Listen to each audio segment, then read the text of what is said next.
Welcome to Worky Wednesdays, a podcast where we explore the fascinating journey of life from two very different perspectives. While our kids may inherit the physical traits like the color of our eyes, our facial features, and even our body shapes, they don't inherit the way that we think or the way that we feel. Life struggles shape each of our minds and our paths in unique ways.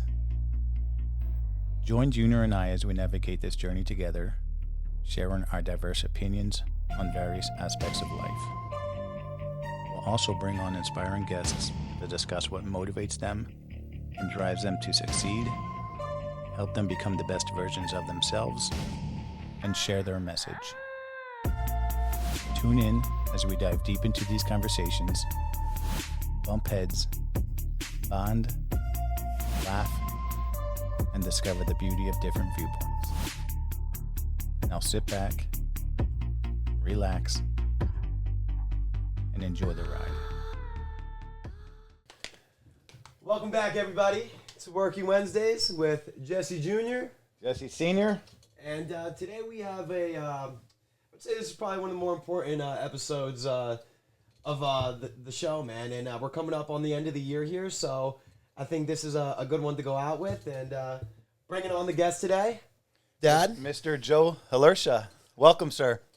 Thank you for having me here. Yeah, man, we're very excited to have you here, Joe. You and I go back. Way back. Way back. Way back. 2002 is when I think I met you. 22, 23 years. Yeah. So, no, we're excited to have you.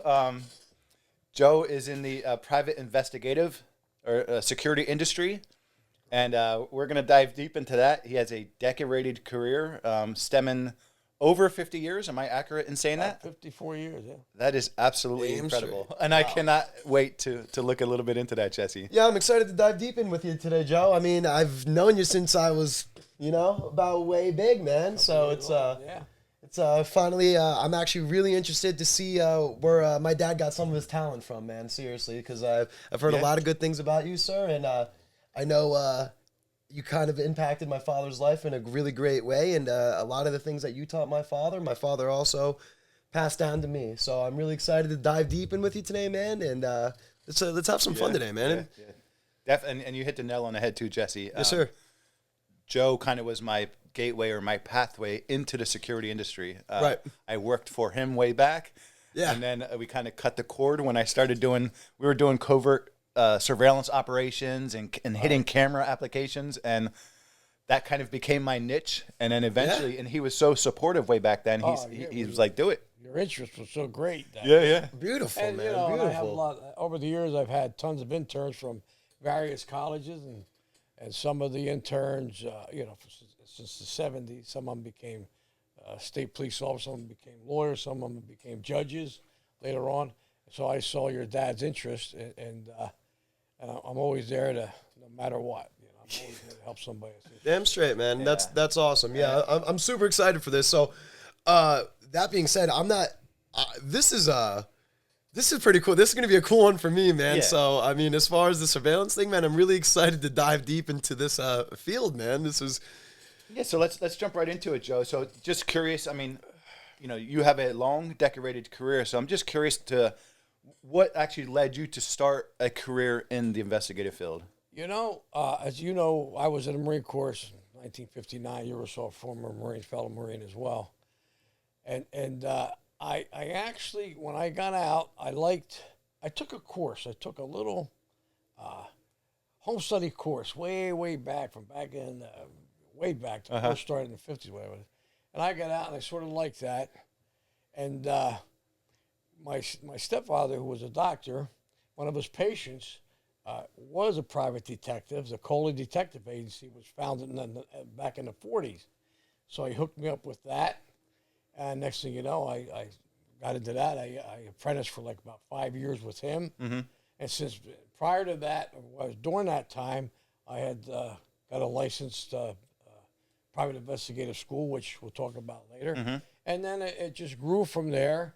And then I went my own business and worked a lot of big cases on national television several times with some of the cases. And I just like it. I like solving things. I like helping people the most. Sure. You know. And as a private investigator, I didn't go in as these, you know, like you see on TV, you know, jumping off roofs, pulling your gun, shooting. You know, you do that, you go to jail real quick. Right, so. right.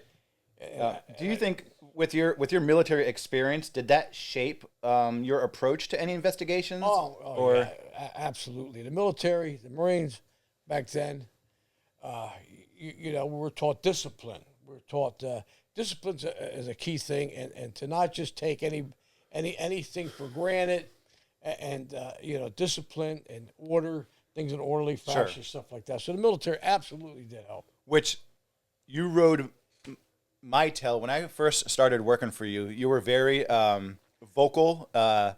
You're always on me about how I spoke, to speak clearly. Oh yeah, I remember all that. Right in the reports, you were like, you know, nope, crumble it up, do it all over, do it again.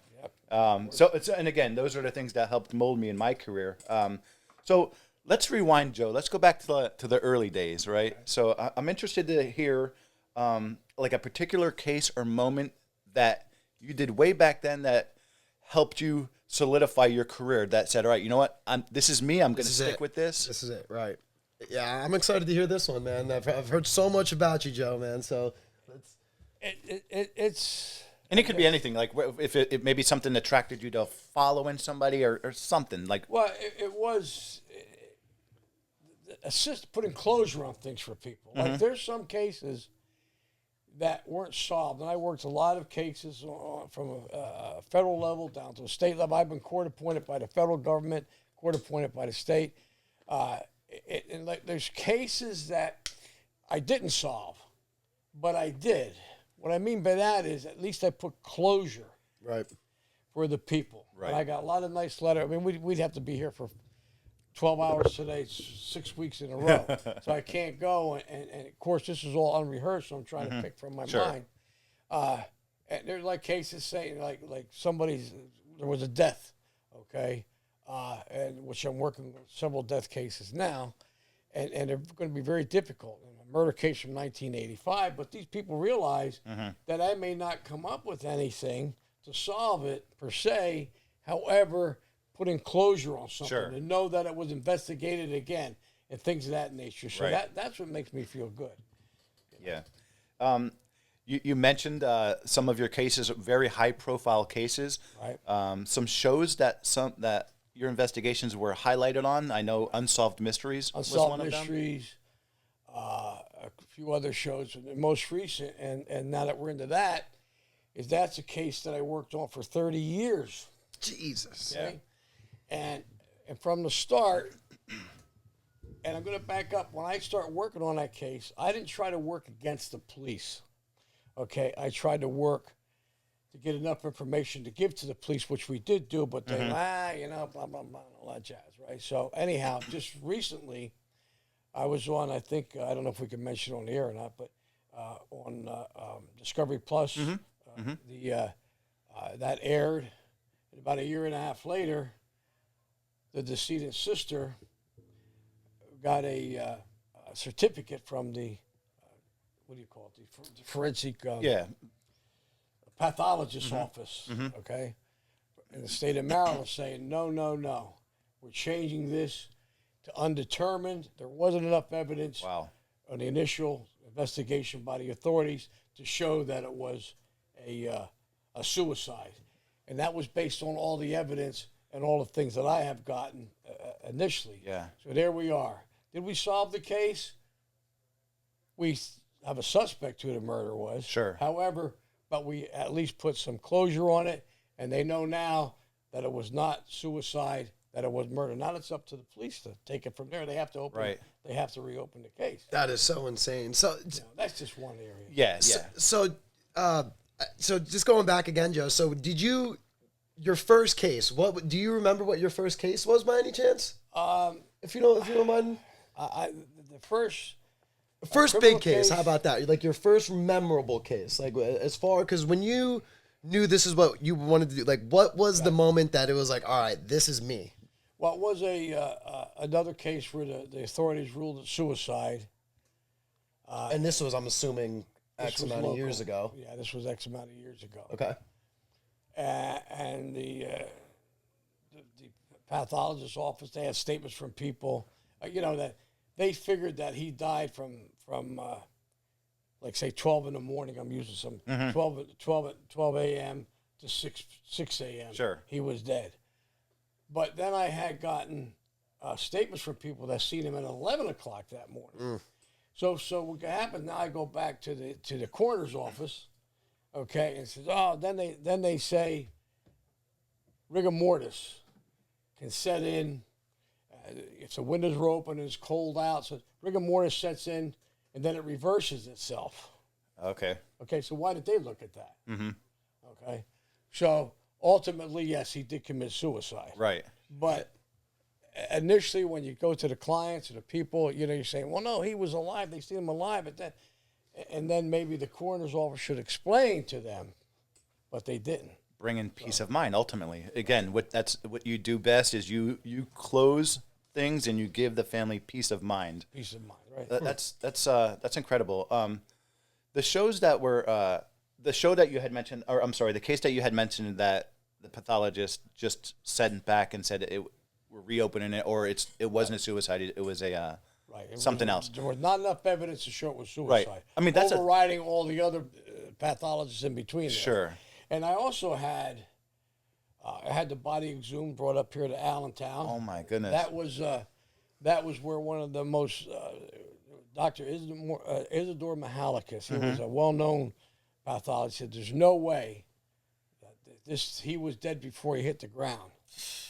And then that was a very, very, it's just, like I said, we could spend a whole hour doing this, but what I did is I investigated everything from embalming fluid to blood spatter was something that you did a lot back then. No way, you did that.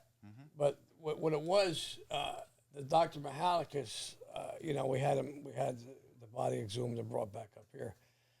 But Dr. Mihalikis showed that he took the ligature marks and all that stuff, and there was just so much that should have been checked in initially.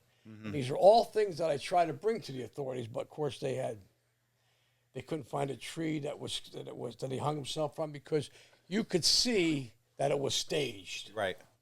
Okay, you could see that it was absolutely staged. Right. And I said, can we get the branch to where the rope was hung? Well, they had destroyed that because I wanted to see if the fibers on the branch, which way they were. Sure. Okay. Interesting. So going really deep into it, right? The fibers were one way, but he was pulled up, and you could see that he was pulled up. Yes. See, and that would have, So I fought that for months and years. Yeah. And I was so glad to hear that. I do have paperwork on that file in my office from just you and I had discussions about that, 20 years ago. You were telling me about it, and you opened up the file, and which you did that on several of your cases, just to say, hey, here, take a look at this. I'm doing that now. Yeah. I think you did that with a lot of your interns. You have a lot of interns that cycle through. Right. Yeah.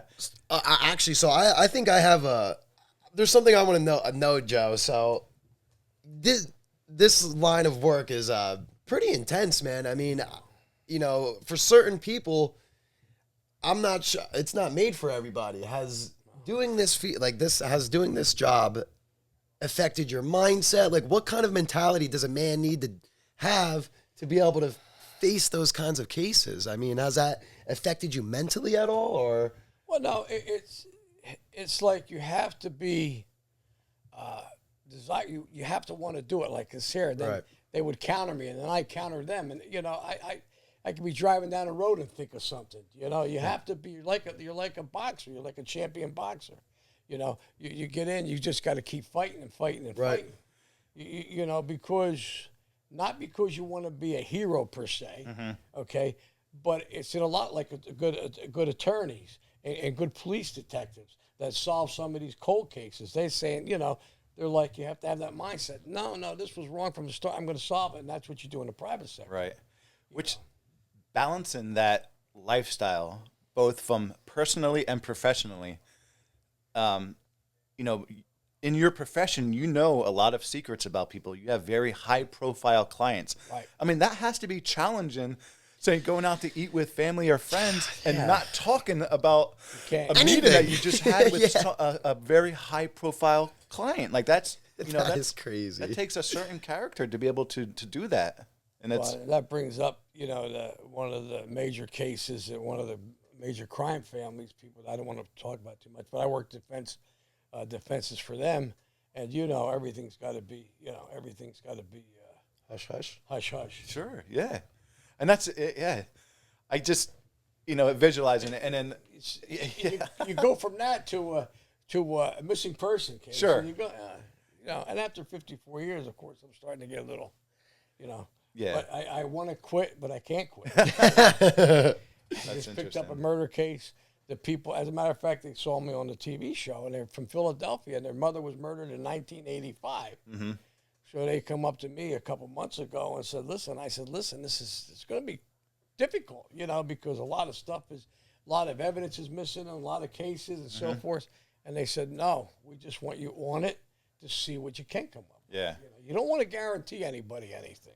Very interesting. You just want to guarantee them a good investigation. And by the way, all police detectives and all police, it's just bad ones we talk about. There's people out there, police detectives, police officers, men and women that, they put their life on the line every day that they go out to work. And that's not what I'm talking about, that all these people are bad. Right. It's just that the ones that are bad. And yeah.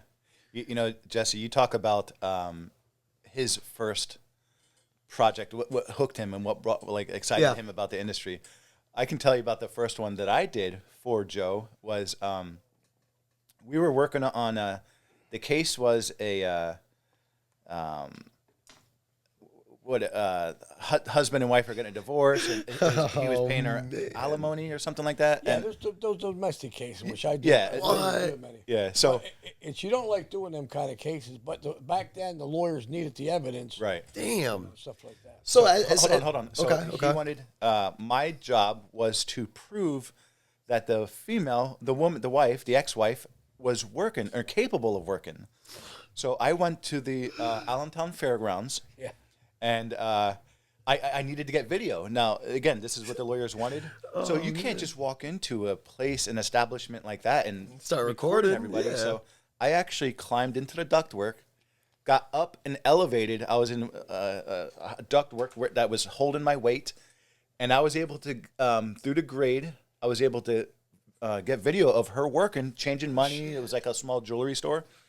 And I recorded her 2 full camcorder batteries till they died out. So I had tons of 2 hours of evidence, right? Okay. And then when I brought it back to him, I was super excited, and he was like pretty shocked that I went to that extreme to get but I got him what he asked me to get. Hey, you had to set the standard, man, and I think you just did that. And I think from that point on, I was hooked, and I think I proved myself that I was worthy of working for him. Damn, how about it? So now, Dad, you just mentioned using this. This is funny. Dad, you just mentioned using a camcorder. I'm not even sure if half of our audience even knows what a camcorder is anymore. So that being said, for both of you guys, I guess is a question that I am extremely interested to know about. So as far as collecting evidence or in solving a case, dude, technology is at its peak right now, guys. Like the technology today is absolutely insane. Would you say it is now easier to solve crimes than what it was 30, 40 years ago, Joe? Or here's the thing. You brought up a good point, okay? It's that technology can be used against you because you have this AI now. Yes. So when you go back, when you're testing evidence now, say somebody's got somebody's face on it or stabbing somebody in a parking lot somewhere, and they don't have an alibi anywhere, and they bring that evidence, and now you've got to bring forensic people in to show that was, was a lie, okay? Same way with, and to bounce around a little bit like Facebook. There's morons on Facebook going, I just, Yeah. So detectives today, all he's got to do is go on Facebook. Right. And they got everything on there. And even trail. if you're joking, it doesn't make a difference. They use it. Right. The first thing you do is when you speak to authorities, Okay, and they start asking you questions. Okay. The first thing they tell you, they warn you. Anything you say can and will be held against you. That is your right not to speak. Sure. You don't say, I'm not talking to you, officer. No, you say, officer or detective, with all due respect, I'd rather not say anything at this point until I have an attorney or something like that. Right. Okay?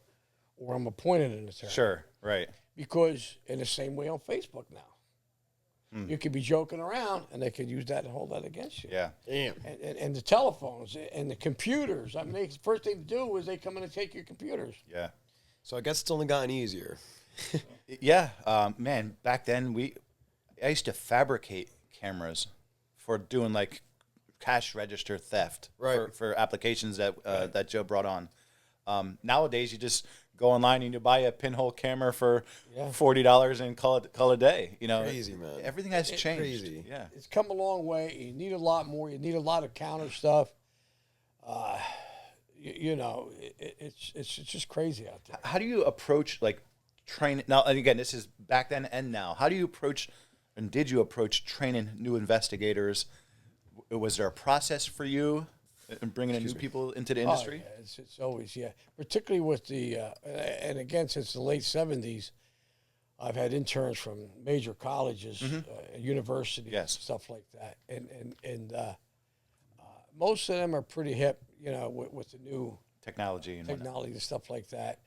You got to tell them how to use it, where to use it, when to use it, and stuff like that. But it's very difficult. I mean, they're there with me for 3 or 4 months, and I stick them out on cases. Right away, I stick them out on cases as well. Right. And they love it. They learn more. Some people come back, say they learn more in 4 months than in 4 years in school here.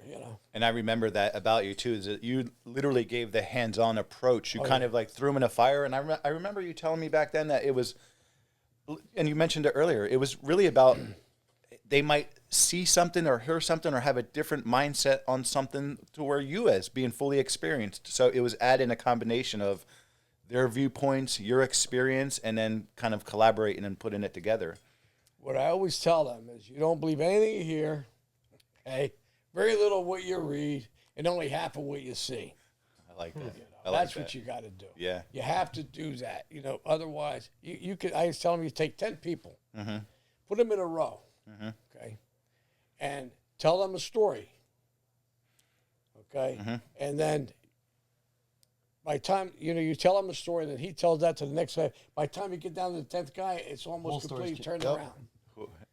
We used to play that game. There was like a game like that in school. We would do it at the what was that? That's insane. It would actually literally change. It could be something completely different. Completely. At the end of the. So you have to. I mean, when you get a case, you just have to. The old adage is, leave no stone unturned. Right. And verify everything. Check everything out. Sure. And you don't have some clients when you come in, and I work a lot of death cases, murder defense cases, and some people don't have the money to hire forensic people. Yeah, I can imagine it's The quite state, expensive. the Commonwealth, or the state, whatever you're in, they have all the money in the world. Right. You understand what I'm talking Yeah. about? So you have to devise. You have to just keep probing, and then you come up with something. You bring it to the DA or the attorney does, and and they generally, like I said, I've had good rapport with the police here. Yeah. State police.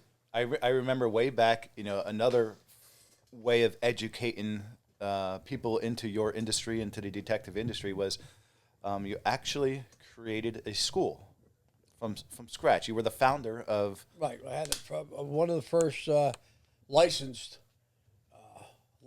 detective schools, and we had a degree program for about 17 years, 18 years, something like that. And we got rid of that, and we're just back to the normal diploma program, and then the bodyguard program or close protection program. So we're a licensed institution by the Pennsylvania Department of Education, Bureau of Private Schools. So we just teach the basics. Right.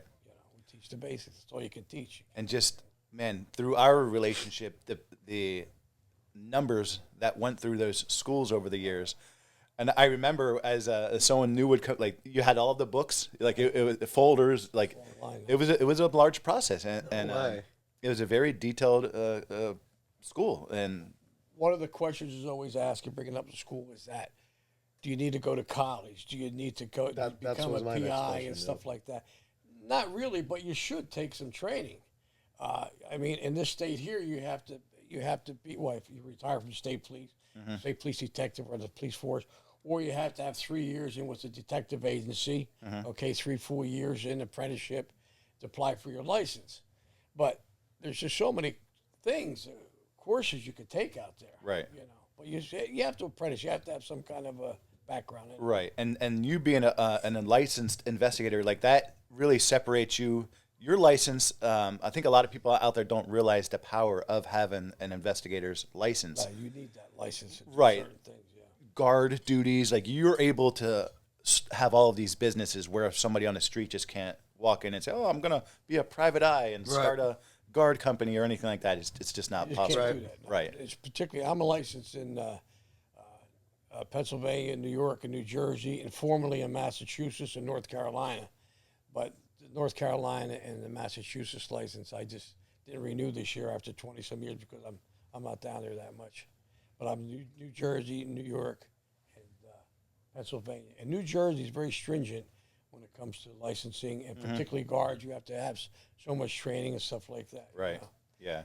And security aspect, which you're in, you know, way back in the days, you know, people didn't want to pay for security. Right. You know, they wanted it there, so if something happened, the detective agency insurance company would pick it up. Right. You know, and people, security guards, they have this idea that some 65-year-old guy going around hitting a punch clock. Well, that was years ago. Today it's a lot different. You know, Yeah. today it's a lot different. And I like to use the term security agent, not security guard or things of Okay. that nature. Yeah. Which I don't do. Security is a very, very important, which is your line of work now. I know we're all over the place, so I hope the people out there can, Yeah. if they want, Yeah. they want us to come back and Take notes. rephrase it, we'll do it. But it's very, very important.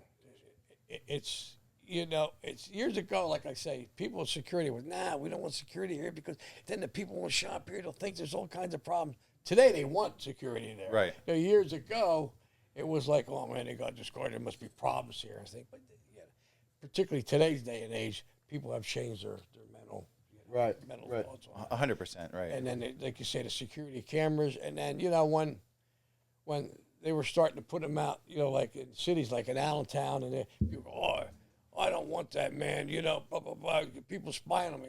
If you're not doing anything wrong, you know, you have to weigh. You have to weigh everything. Would you want security cameras on the corner if somebody attacked your kid or kidnapped your kid? Well, then it's a different story, okay? Then, yeah, we want them there. So you have to weigh everything, the good and the bad. Right. You know, Yeah. and the preponderance of the good is more than bad. Right. I've always admired how, well, I mean, it was your business, but how professional you were, and you never really got emotional or emotionally attached to your line of work. And as a young buck going, you know, being one of your employees, you know, it was hard for me not to get emotionally attached to these cases that you would send me out on. And for instance, you know, a lot of people, I can name a handful of times to where someone was having mental breakdowns and they thought that they were being spied on by government or, you know, and these were things that were kind of common back then. Oh man, what? And Joe would go there, and we would go there, and he would have me debug the area. You know, he had these devices that, and again, for peace of mind, like he said in the beginning, it was really just to give these people peace of mind that, and it could be a mental sickness that they had. That listen, the government's not spying on you. What? Private agencies are not spying on you. And people really think like, Well, yeah. 100%. Yeah. oh man, what? Well, and the thing is that initially, you know, people, why are you doing that? This guy's nuts. This woman's nuts. But I don't think that way initially. Yeah. Okay. It went down the line. If I feel there's something wrong, I always contact the family. Okay. And on the other side of that thing is though, if you don't believe them, and say, let's just take a while. I keep hitting this mic here. You're okay. Yeah. Okay. suppose there is people in the family try to drive them crazy because they stand a chance to become multimillionaires if they incarcerate that individual.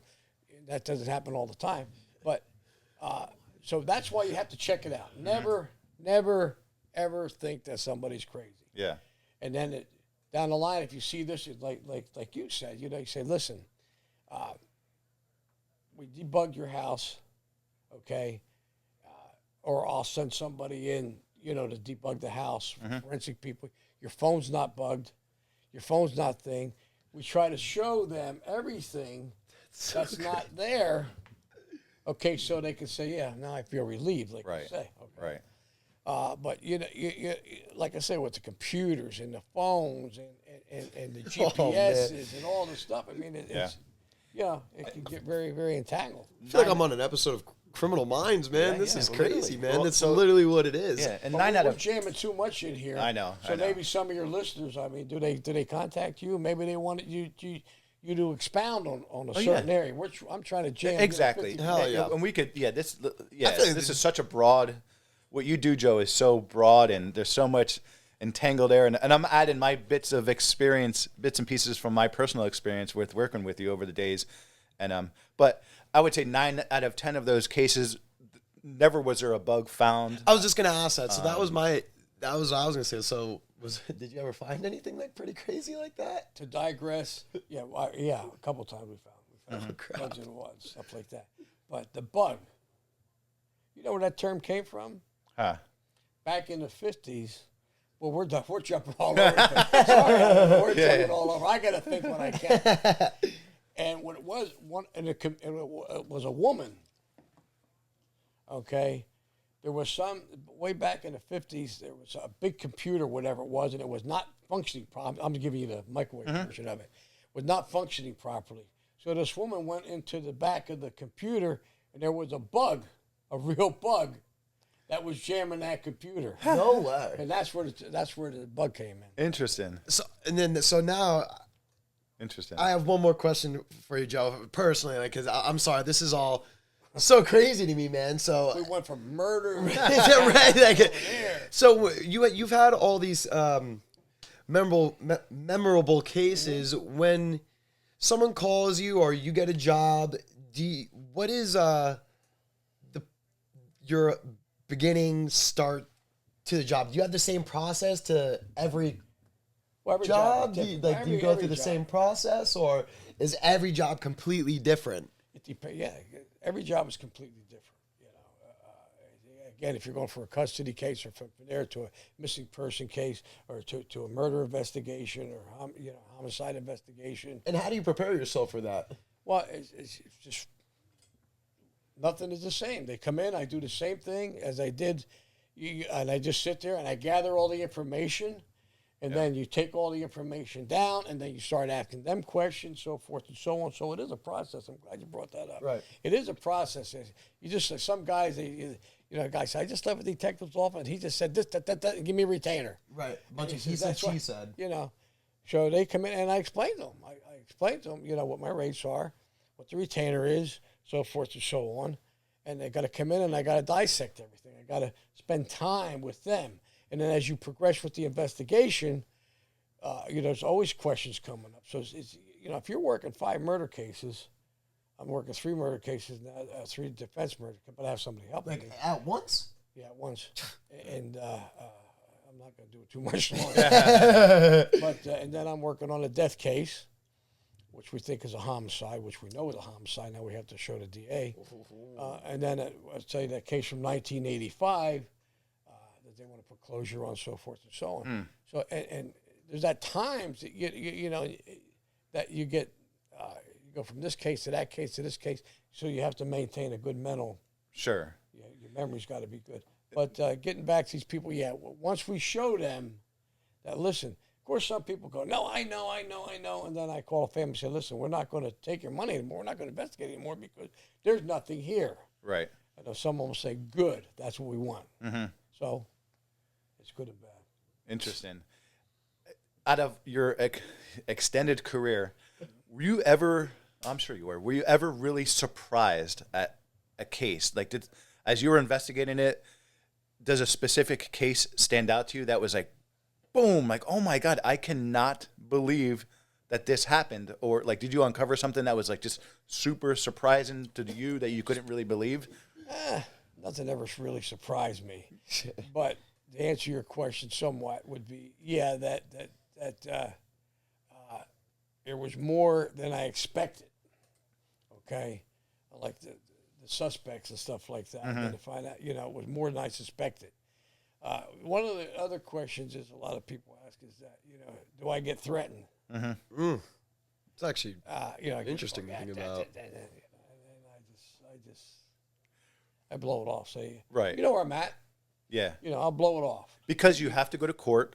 You're always in court doing in this line of work. Exactly. So you see the people that you are on your defense side and the prosecution side or whatever. You actually see everybody face to face. And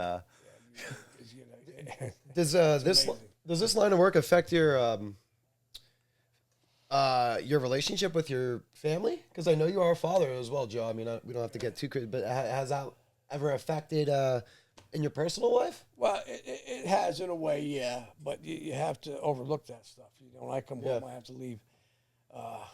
So it affects it a little bit. Yeah, because actually, in reality, there's no set hours. And that's what I'm saying. So it's kind of just all the time, 24/7. I mean, there was times where he would call me at 11 p.m. and say, I need you to get ready. You're doing a case in an hour. Be here at this location. You're looking for this subject in this type of vehicle, and let me know what they're going to be doing for the next 12 hours. Like that is kind of how the line of work goes. What in the world, man? And when I approach, if you have to go to the police department, stuff like that, you always approach them, not as some guys do, they're cocky PIs, stuff like that. I approach them because I need their help. So psychologically, I say, sergeant or detective or whatever, I say, I need some help. You don't want to go in like you're the know-it-all. Right. Either say we can help or we can't help, whatever the case may be. And you never, you're not an attorney. So the one cardinal rule is you never give any legal advice. Okay, unless you're an attorney, you don't give any legal advice. Okay. Interesting. And if you're working a case, depending what type of case it is, you always work with the attorney. 99% of the time, you're working with the attorney. So you always tell your client, "I'm going to contact your attorney, see what he needs too." Right. Stuff like that. Okay. Interesting. Very interesting. In reference to like mentorship and career development, so you've obviously been a significant influence on me personally in my professional career. What do you think are the most important qualities for someone starting out in the security or investigation field? Great question. Okay, in the investigative field, you have to always keep an open mind. Okay. Always keep an open mind. The security field is always observe. Like, let me just give you a case where a company will call you. Okay, you don't come into a company and go, "Oh, this can be done, that can be done." What you do is say, "Here's what I'm going to do for you, sir or madam. I'm going to do a little surveillance around your company for a couple, 3 days. Okay, see what happens there, what transpires there, so forth and so on." So recon, you're a Marine, recon. You recon everything first before you come up with a course of action or a solution. So you just don't want to say, "I'll do this, do that," so forth. "I'll put a camera up here, I'll put a camera over there." No, you go over to your observe first. Would a camera be good here? So forth. Sure. Interesting. Then you give some sort of, you always give, if you want to be professional, you always give them some kind of a document. Right, right. We've seen this. This would be good here. This here. We've seen the employees coming out. Again, we're jumping all over here, not about security, but we've seen your employees come out, on break, and they shouldn't, come out that door because sometimes big companies, they throw stuff in a dumpster. Sure. They come back later and get it. So the security industry, again, is not just that security guard. It's a whole major factor now. Yeah. Patience, detailed, open-minded. Yeah, so interesting. Just so many, particularly now. I mean, there's several times we were called when there was an irate, client, customer. Not a client, employee. Yeah. Okay. That was fired. And sometimes we used to get called in that we had to take that employee off of the property, and then we had to secure the property, surveillance, okay, until they cooled down. Because today's day and age, today's mindset, people are, look at all the mass murders. Yeah. You know, and that reminds me of another case that I worked with you one time. It was an insurance case, and the insurance wanted to see if he was collecting compensation. Right. And It's like fraud. well, so that was the insurers wanted to see if he was able to work. And Joe, I remember this distinctively because I went out there and I surveilled him for a couple of days, and I got you all of the evidence that you needed to present to your customer, which was the insurer. Insurance company. And then in court, the guy was upset because he wanted to go back to work, but the insurance company, through the process of his workplace, it had to be a time frame. He wasn't able to go back, maybe for a couple months, but in his mindset, he wanted to go back, but the procedure didn't allow him, so he was upset. And then he ended up getting in trouble. Like, he was cutting logs at his house and doing this stuff. And his defense was, listen, I've been trying to go back to work, but the company wouldn't allow me. Yeah. So I'm not going to sit at home and lay on a couch like a lump on a log. He was working around the house, and then I caught him, and he ended up getting in trouble for that. So, Damn. So do you guys ever have to wear any disguises? You guys ever change your appearance for a job? I mean, you mentioned being in the rafters. You know, Joe, you've had some crazy cases, man. Have you guys ever used a disguise? Changing your appearance. You're talking about mustaches. Yes, yeah. Is that like a thing? That's is that TV stuff? Nah, that's all TV stuff. You don't want to do that. Damn it! I was hoping I was gonna. To add to that a little bit, so a big part what I did for Joe back in the day was surveilling people, and if I was telling somebody, I would sometimes wear a hat, wear sunglasses. Yeah, dude, you got a memorable face, man. You know what I mean? Yeah. But you don't want to go through all that. Ah, damn it. What you don't realize back then, or what you don't realize is somebody's always watching, no matter what. Somebody's always watching. And he would tell me that. And eye in the sky never lies, baby. Yeah. So I would be, my job was to surveil an individual, and that person doesn't wake up, get out of bed, and say, oh, somebody's going to be watching me today. Right. They never know. So Jesus, man. Be a good person out there and watch what you're doing, because, somebody's always watching. Oh, man, that is some shit. Anything. And we delved into a whole bunch of things here. Security and just the custody cases and domestic cases and murder defense and so forth and so on. So the thing is perseverance. You have to, you just can't. And like I say, right now, it's 54 years in the business.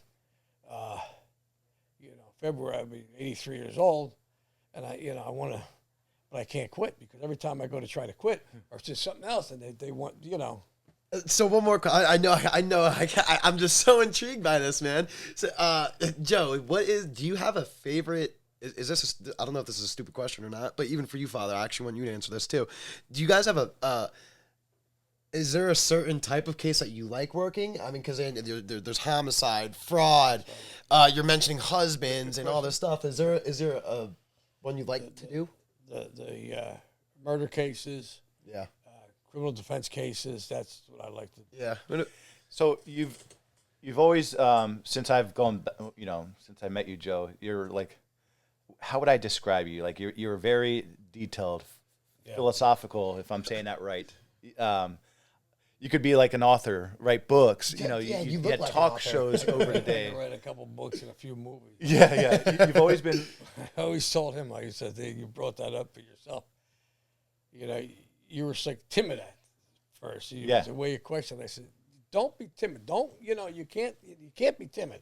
When you're questioning somebody, you do it professionally. You can't be timid. Then they take over. They take over the control. Right. Of you, stuff like that. And then the reports, you have to be concise, because judges and attorneys, you have to put everything in, but you're going to be concise. Mm-hmm. You can't put, I woke up at 8 o'clock. 8 o'clock, I arrived at this point here. Boom, boom, boom. 10 o'clock, this happened. 11 o'clock, this happened, so forth and so on. You got to be concise, because if a judge or the attorneys, they don't want a long, drawn-out report of this. But you got to have the facts in there. Right. With the facts. Because, to his point, every time is money. So if he's adding all of this stuff and everything in between there on his reports, lawyers, they don't have the time. The judge doesn't want a lawyer going through all of that. Like he said, they want facts. What's happening here, with exactly what's happening. Is the client doing this, or are they not doing that? Or did the investigation lead to this exactly or not? Like, right. So, right. Damn, man, very interesting, very interesting, and dude. Ago, we forgot to bring this up. Like I said, I'm gonna have to come up here 50 times here. I have to do another episode. But yeah, the some of the cases. What the heck was I going to say? I just forgot it right now. But my radio show. I had a detective radio show for years. I don't do it anymore, but I called You Be the Detective. And people would call in, and they would talk about cases, and they would talk about their own stuff. So, and I had a lot of people on the show. That's so cool. The dental, I had a forensic dental, and a girl, she passed away too early. Denise Ramsey, she was a producer for, Forensic Files. No way. Yeah, I had her on my show. No way. Yeah. Wow. Is there anywhere we can find that? Can we? I'm sure if they taped it, Right. I might have tapes of it too. I have my own tapes, but they were on the show, So we had a class show, and people would come in and they get good ideas, particularly about security. They go, this and that, blah, blah, and anything that you see suspicious, and you can't be a pain in the neck, but if you see something suspicious, you call your police departments right away. Right. You call and say, listen, I think this is suspicious out here. There's a guy dragging a body behind a car, or whatever. Or I see this car parked around my house all the time. There was a lot of burglaries. I said, call the police. They're not going to think you're a pain. You call them. Things of that nature. So the radio alert. show was... Yeah. So being alert in your surroundings. Yeah, always because... And I see these people in crowds, and they have these young kids, that's 3 or 4 year old kids, and they're not holding their hands. It only takes a second for those kids to get snatched up. It's a shame, man. All those videos online nowadays, it is. It's nuts out there. You have to be, and I'm going to really get into something now. It's like the government wants to take your guns away. They want to do this. They want to do that. It's your right. Your right to bear arms. But I always suggested that if you're going to get a gun permit, if they want to make the laws that you got to go through training. Yes, 100%. Training. 100%. Okay, but and because the bad guy always has the guns, people. Oh, for sure. Bad guys have the guns. Look at it all the time. Yeah. So don't. You're the new people. The new government's in now, or whatever. And if people that you vote in office, if they're against that, the next time you vote them out. Right. There's just so many things that are happening in today's society. We can't cover them all. We'd have to be here. But, be very observant of your surroundings. You come out of a shopping center or whatever, look around because, there's so many carjackings, so many murders. Yeah. Here at the newer shopping center right down the road is one of the highest kidnapping, sex trafficking areas in the Sorry, people, that's what's happening. Yeah. What? Yeah. Like Joe says, man, it's trying to be aware of your surroundings. Give your daughters mace or little they devices. Want to stop you from carrying mace. They want to stop you. No, you tell them no. Yeah. Yeah. And I'm sure you've worked on plenty of missing person cases over the years. Governor of your state wants to. Well, he's protected 24 hours a day by the Pennsylvania State Police. Yeah. He's got all kinds of, and he wants you not to be protected. Come on. Yeah. Jesus. In this area right here, Jesse, like we are the Lehigh Valley. We're right in the middle of New York City, Philadelphia, DC. Like we are right in the middle, and any crime that happens here, the escape routes in and out of this area. Exactly right. They can hop on, and that's what one of the Pennsylvania State Police had a talk on that one time where it's just so easy for them to come in. Unreal, man. And go out. Right.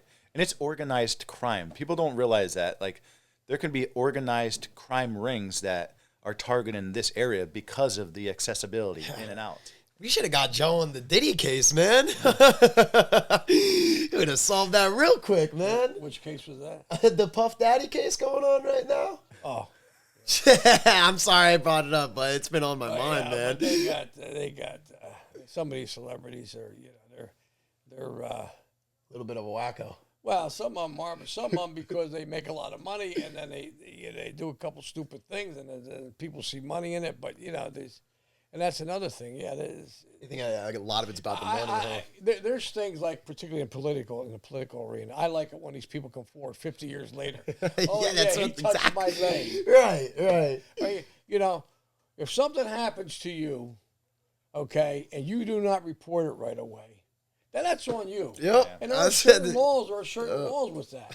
You shouldn't even be able to bring it out, And I'm another one for, if you can't prove it, don't print it. Right. Because a lot of times these people that are innocent, the media comes in and this and that, blah, blah, blah, blah, blah, and all this other stuff. You understand what I'm talking about? Yeah. And then people read that. And that sticks in their mind. Or you'll get somebody's on trial. And then they'll ask a question, and it's a stupid question. Right. Hey, I believe you murdered somebody before. We heard that. Oh, strike that. But the jury already hears stupid stuff like that. Yeah. Yeah. And that's I've been before juries, and won a lot of major cases. But I've been before juries, and I know how to react. Yeah. I've had judges call the state attorney up and sat right in front of me there, and they mentioned something about me, which was not bad. And he leaned over and said, "Young lady, you ever say that in my courtroom again, I'll only throw you out. I'll have you disbarred." So they had to go back to the and alluded to the fact that taxes, that I was lying to make money to pay my something stupid. It was stupid. Yeah. What a world we live in, man. It's crazy out there. What a world we live in. Whole show of craziness. Yeah. It's just. It blows my mind. I mean, like you mentioned that about like the whole trafficking thing going on, and it's real. It's a real thing, man. And you have to understand that the media, for the most part, thank God there's some good media out there now, some good TV. Sure. But they want garbage because that's what people want to hear. They want to hear garbage. Yes. They feed off it, man. Especially this young generation too. I mean, it's And I think media has society just being relaxed and comfortable, and the media controls society. Oh my God! So if they want panic, they, like for instance, these drones. Yup. Like what in the world is going on? Oh man, we could keep going on this, man. But the media is pushing this narrative, whatever in my opinion, it's nothing major. Otherwise, we would know if it was something serious. Right. See, and the government hides certain things because they have to. Sure. Yeah. They have to. So, and everybody, but we can't create a problem here with people like they should have with the drones. Oh, well, we can't shoot them down because there's no law. What are you talking about? There's no law. You guys can change the law overnight in 3 seconds in Congress, okay? Yeah. All right. What do you mean? I mean, it's an invasion of privacy. Yeah. It's you have ordinances, okay? Invasion of privacy, creating hysteria. There's all kinds of stuff that they could do. That's funny. Joe, for somebody that is looking to get into your line of work, what would be some advice that you would give to a younger generation that's looking to get into the investigative field or security industry? Don't get in it if you just want to work from 9 to 5, okay? That's good advice. You got to have honor. You got to have perseverance. You have to be honest. If your client is guilty of something and you're not, you either have to you have to have integrity. You have to say, listen, they confess to you and they don't have an attorney, well, now you become part of that. So right. I would suggest that, you go to your district attorney and say, listen, he confessed to me. What do you want to do? Blah, blah, blah. So, and that can get a whole legal entanglement. But if a lawyer hires me, then I have that lawyer-client relationship. Sure. Okay. Right. But still, if somebody said they killed a baby, I don't care about any relationships. Right. Of course. He's gone. He's right. gone. Right. You got to have integrity. Yeah. You got to have integrity. you have a very long, decorated, extended career. You're still grinding it out there all of these years later. If you could go back to the very beginning and see a young Joe Alercia sitting there, would you change? What would you change moving forward from now to then, or then to now? I don't think I would change too much. I would change my rates. Oh, that's great. But I would. I'm sorry. And I always fought hard, you know, with a cocky attitude, but not cocky per se. Confidence. Attitude. Yeah. Sometimes There's a difference. Big difference. And I would never change that. I would go in and I would fight. And when I'm cross-examined, I love it. You know, I get confident and I would say things, you know, particularly when I knew the other side was wrong, and that helped out a lot. Yeah. You know, you have to love the industry. Yeah. You have to love the industry. And obviously you do, doing it over 50 years. 54 years. Now I know why you talk about this man so much, man. Holy crap. I can't talk about it too much, but I'm clear for top secret with the U.S. government. Once in a while I get contracted work, but I can't go into that. But Sure. I could say that I have that top secret. You just don't get top secret clear. Right. Which is why, you know, Joe, I really wanted to sit down and just talk to you. I know that because of working with you, you can't name clients, you can't name some of the things that you do, and really high-profile clients he has had over the years. Like, you know, some celebrities. Like you could get in trouble right now? No, he just, well, like, It's confidential. Like confidential, right? how would you say that? Client, Client confidentiality. yeah. Right. He can't mention anything. You don't want That's to so- discuss somebody's business. You never want to do that. Right. Right. Because these high-profile clients of his, they're regular people too. Yeah. Yeah. They have the same problems that we all have. And it's just Joe is there to do his job. And again, not mention it to anybody else. And it's, you know, I like he said, it takes a certain person to be able to do that. And if you don't have that patience or that understanding or That don't drive, even man. get into the industry. Yeah, that is you should find out a different industry to get into. that is Yeah. crazy, man, crazy. But I see where you get it now, Dad. I see where why you enjoy the field so much, man, and why you've been in it for so long now as well, man. I mean, being, you know, mentored by a guy like this, I can see why you guys have been friends for all these years, man. This is truly incredible, truly incredible. I literally say, Joe, when anybody ever asks how I got into the industry, I tell them, you know, it started for me. I was fresh out of the military. I was raising a young kid, and I needed some work, some side work at first. And I said, detective agency. I was very intrigued by the line of work, and I was brought on by Joe Alercia into the detective agency, and he put me on some really cool cases, and it kind of sucked me into the industry. You got big in the industry. Yeah, I was intrigued for it, and I stuck with it. Yeah, Yeah, man. I'm in the industry since 2002, and you know, I went more the corporate route. I was sole proprietor for many years, and you know, for me personally, I kind of hit a brick wall. I didn't really know. I didn't have the business savvy to keep going or expand my business, so I went corporate, and now I educate businesses in the security industry. And Look it up, man. yeah, it all started from this man right here. Hell yeah, man. Hell yeah. Let's go. Let's go. And security, yay! But no, I love the industry. And you have to love the industry. Sure. You have to love it, you know. And there's a bunch of stuff that's in my mind that I like to talk about, but I got to get permission first. But there's a lot of big cases, a lot of big cases. Yeah.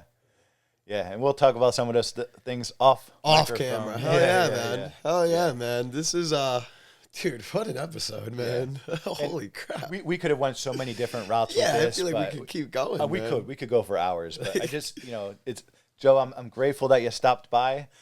We touched on such a variety of different topics, and maybe perhaps we can come back and literally narrow in and focus on some things. If you for get sure. people that email you, or I don't know if you get people that write it, if they want to pick something specific, and then we can be a little more instead of bouncing all Sure. over the I actually like that idea. That would be a great idea. Yeah. Because, I mean, there's so many things if in the you guys want security to see field. something particularly, you know, put it in the comments. You know, we would love to really kind of narrow in and focus on a specific topic. But being in the investigative industry, you've done a little bit of everything out there, Joe. Oh, And, yeah. Well, I'm appreciative for you. I thank you for guiding me in early in my career, and really kind of just, you literally kicked me. You clipped my wings and said, go do it. I had my first business certificate hanging in your office. It's probably still there. Yeah, I have it. I have put away. Yeah, it's sitting there from That's way right, back then. Yeah.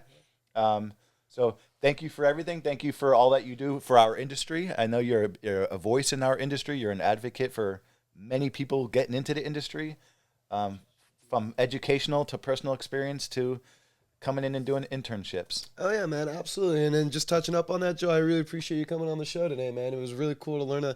I've heard about you my whole life. I know. It's funny. Last time I remember being in Joe's office in that room, man, and I remember just seeing files and everywhere, and I was just a young buck, and just it is so crazy that I'm now 27 years old, Joe, and you've seemed like you lived a long, great life, man. And you taught my father a lot of things that my father has passed down to me. So I really appreciate the things that you've taught him, because it has affected my life positively. And yeah, man, Good. Thank you very much, sir. Thank you. You're quite welcome. I'm proud. Yeah. Proud of you guys. Thank you. Appreciate that, Joe. And I think with that being said, guys, thank you for joining us. Yes. I will put down in some comments, Joe's website information, or perhaps we'll try to dig up some of these TV shows and put them in the links. And if they agree, they don't have to agree or disagree. Right. If they disagree with something I said, that's fine. That's their prerogative. Yep. And come in and maybe we can discuss Let's it. talk about it. And either turn them,